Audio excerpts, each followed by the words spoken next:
dòng nó phải là sơ tụi lọ cây nữa,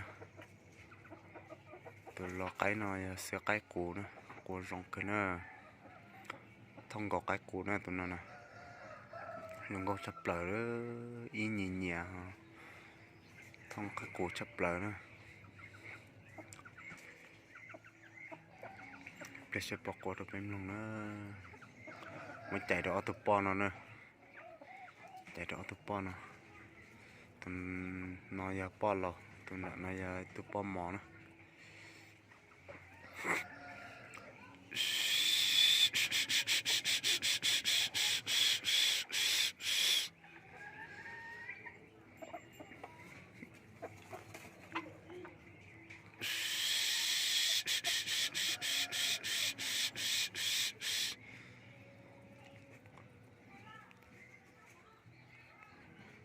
Em long sẽ bỏ qua được em long nữa, nhưng cả cá hàng này nè, nó có qua hàng này thế mà chẳng nó khó nữa.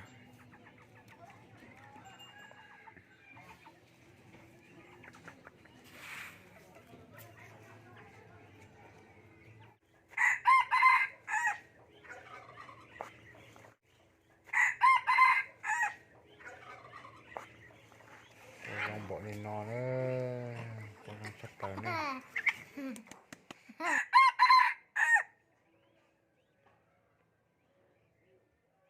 Con nó con kia đi.